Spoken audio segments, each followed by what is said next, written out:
After nearly 200 days of travelling around Southeast Asia, I was tired, I was bored, and I knew I had to come home. So exactly 2 weeks ago today, I was sat in a hostel and I just got this feeling that I needed to come back to my hometown of Darlington, and there and then I booked a flight from Bangkok all the way back to London Heathrow. And now I thought I'd do a quick video of what it's like for long-term backpackers to eventually make that decision to go home. What it's like, the good, the weird, and how long before I get bored of this normality and book my next flight. So I thought I'd do a little bit of a wander around Eastbourne Park, which is not too far away from my own house. Walk around, just have a little chat, explain for any long-term backpackers that are thinking about coming back what it's like, because there is a lot of things I've seen online about people who find it hard to adjust. So yeah, coming home a little bit strange, not only because of the weather. It's cloudy, it's cold. At the moment it's 5 degrees, which is about 25 degrees lower than what I've been used to. And you think that after 200 days of traveling that I would be glad of coming back to normality, my own bed, a hot power shower. Oh, it's really good to be back. But then again, I am missing the craziness of traveling. Everything from waking up and trying to work out where I am, where I'm going, what I'm going to be doing for the day, the next day, the rest of the 6 months. And this part is just a beautiful place to be.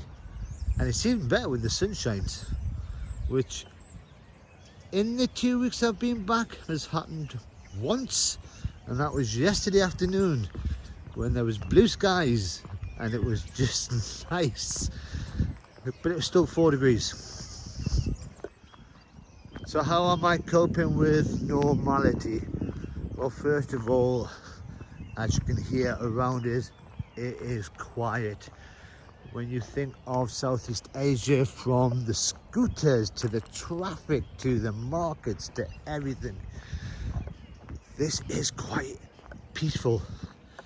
And just ahead of me, you can just see the results of the last storm that hit UK a few weeks back. So that house had a tree fall on its roof, and they've been taking all the trees down from this area. And from what I heard, there was someone actually sleeping at night in their own bed when the tree came down.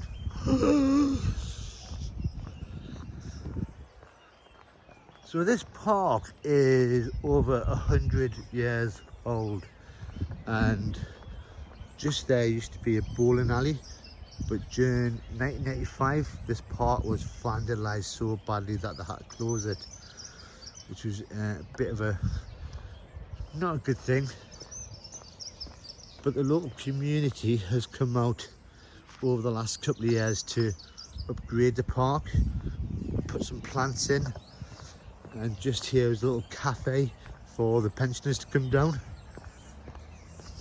And people donate food for people who can't afford anything, and you can just help yourself to, at the moment they've got bread out,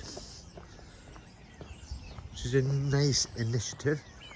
And during the summer this place has got so much going on, with little markets, little bouncy castles, keep the kids occupied. So they're actually looking after this place. Nice to see. But even the quietness is something I'm still getting used to. You've got a main road down there where I can actually cross the road without waiting about 5 minutes for a little gap to appear, which is nice. But it's also the prices of things in UK.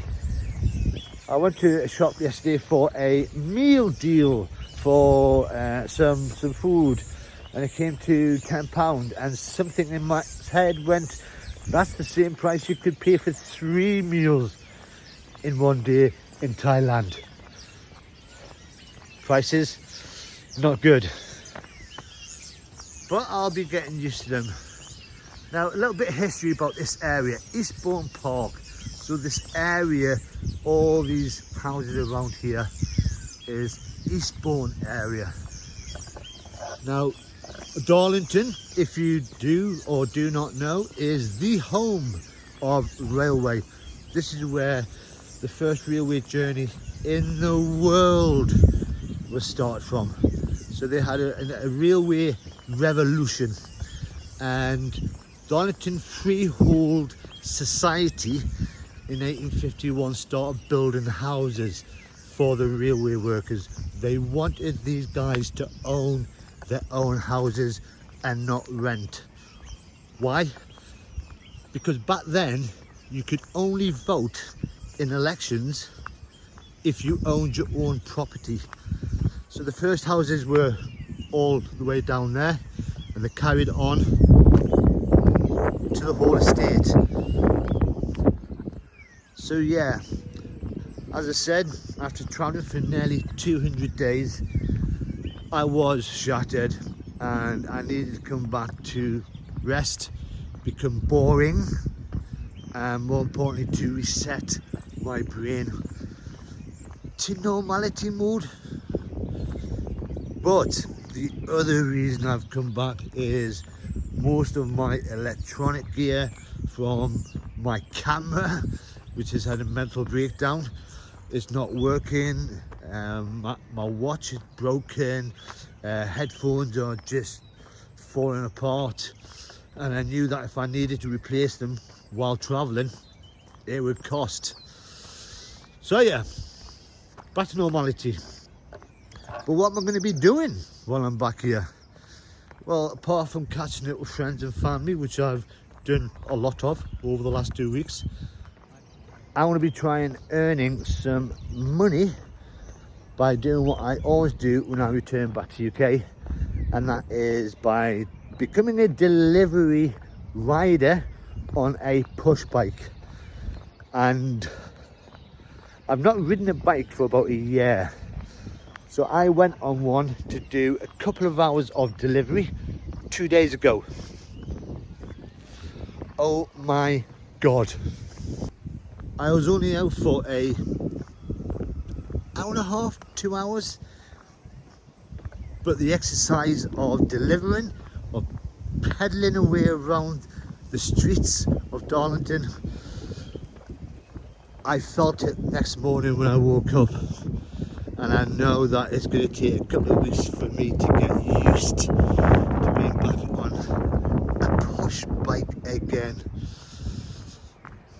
In fact, I am actually going out this afternoon to do probably an hour, another hour and a half, just to see if my legs are actually working or not.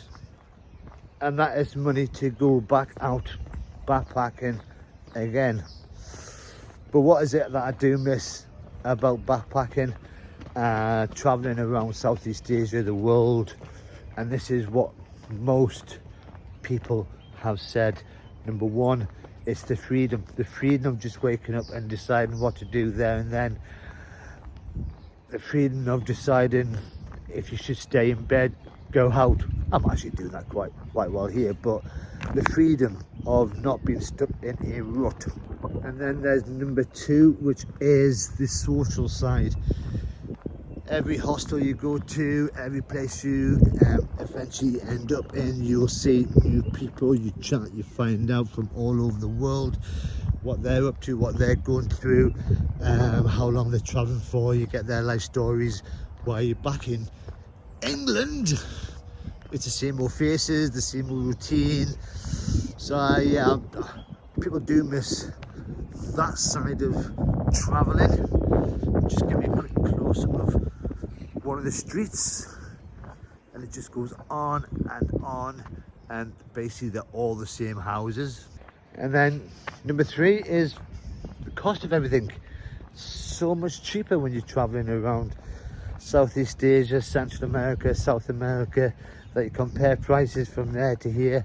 You go, this cup of coffee, I could survive in a week on that.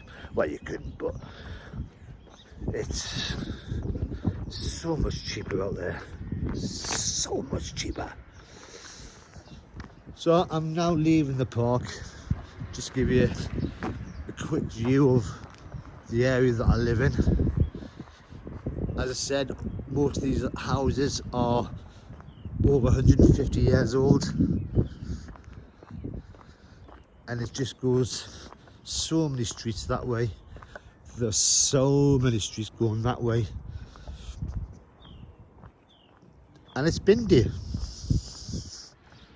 So this is my new reality for the next couple of months, and in front of me is the other reality of my bike, which hopefully will start making me some money in the next few weeks if my legs work.